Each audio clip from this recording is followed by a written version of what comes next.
Hey, it's Aaron from GameWithThurs.com, and today I'm taking a look at Crazier 8s from Recoculous Games, or I guess just Recoculous, designed by James Gray. So Crazier 8s is game series card games that are clearly based on the classic card game Crazy 8s, which is comprised of hand management and some take-that mechanics as well. There are several versions of the game. These two can be combined with previous versions of Crazier 8s, or they can be standalone. They're a little bit different because this one has a little bit of irony to it, but we'll get into that in a second. Crazier 8s is clearly based on the classic card game Crazy 8s, which is heavily influenced games like Uno and things like that.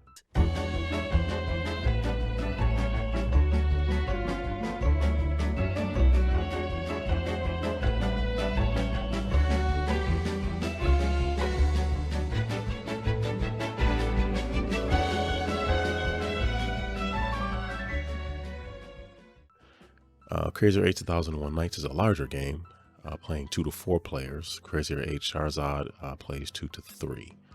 2001 Nights comes with 52 cards and a rulebook. Shahrzad comes with 33 cards and a rulebook. The rulebooks fit nice and snugly inside the boxes. I prefer an actual rulebook as opposed to one of those fold-outs that you fold the wrong way and it never goes back in the box the right way. It's a whole thing. So it lays out the rules for you in addition to just having specific questions that might come up during gameplay. Speaking of gameplay, let's get to that. I'm going to attempt to review these in tandem, if you will, but they are somewhat separate.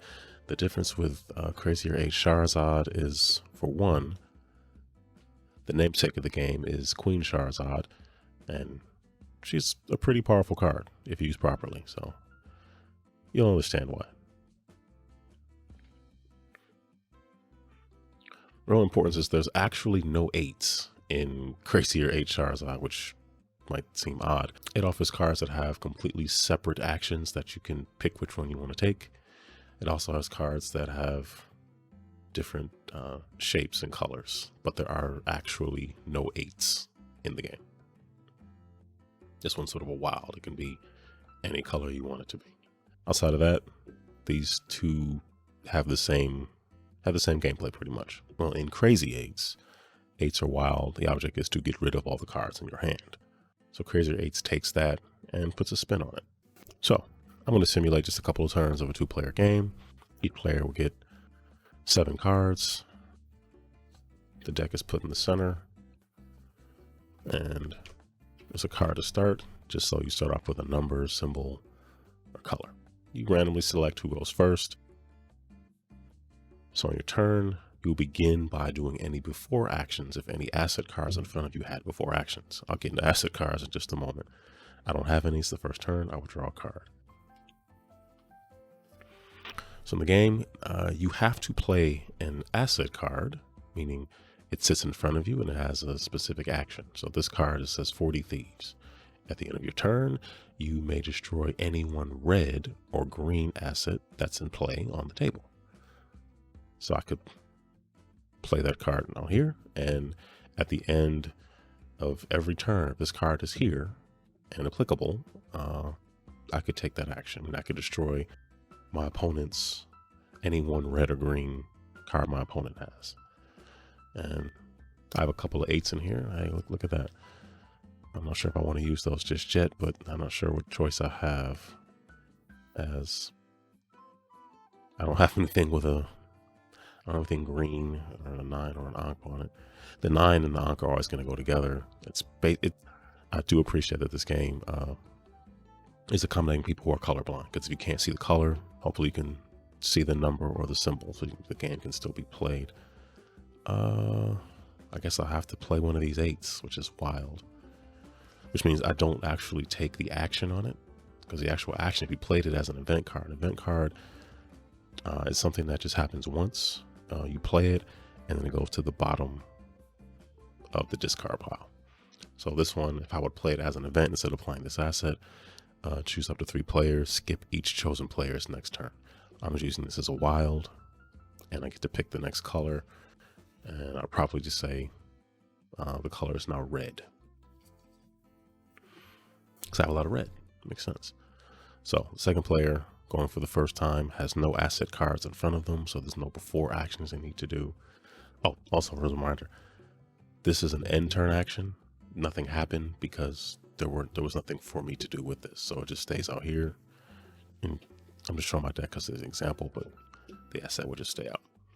So second player has no cards out. There's nothing. There's no before actions for them to take. I'm gonna draw a card. I said the color was red. So now they have to play an asset card, just like this player did if they want to, or play an event card. Okay, so this event is called Caravan Camp. It says you may discard an additional card this.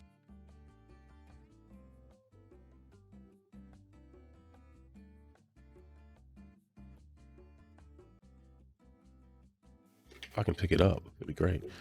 Bottom of this deck here, and I get to discard 2 cards, and the color is red.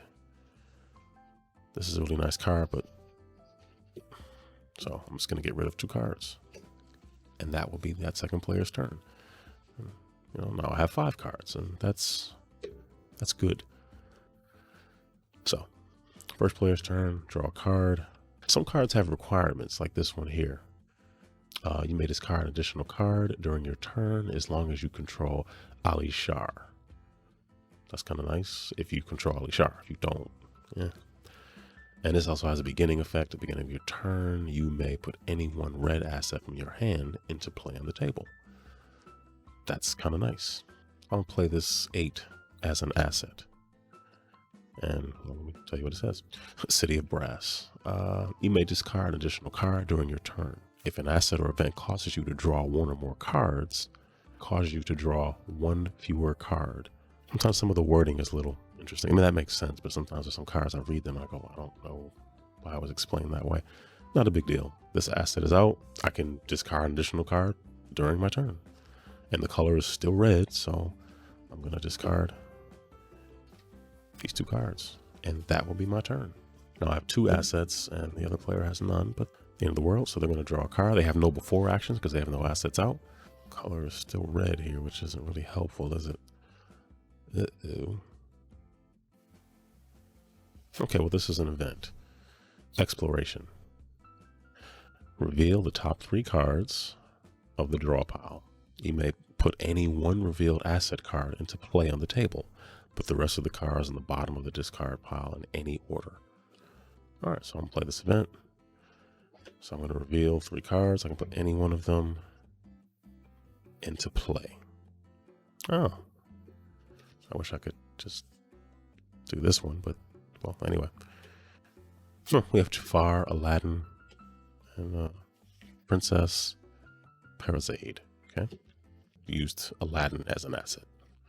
So I would just put Aladdin in front of me, and then all of these would go under the discard pile. And that is a turn. The thing is, if you cannot discard, meaning you don't have something that can go into the discard pile, you just don't. There's no penalty for it. It just means you can't get rid of a card. Which is not what you want. The idea is to get rid of all your cards.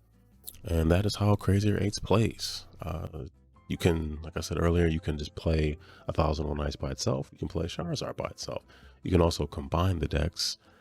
But my recommendation is to keep it up to 4 players. We did an experimental 5-player game, and it went way too long. That's not the game's fault. It doesn't say to combine it and play with more people. But I think 4 is pretty much the max for this one. And this one by itself is just 3. So my thoughts on Crazier 8. I like the game. It's fun. I like a lot of the art. I do like the Arabian Nights theme.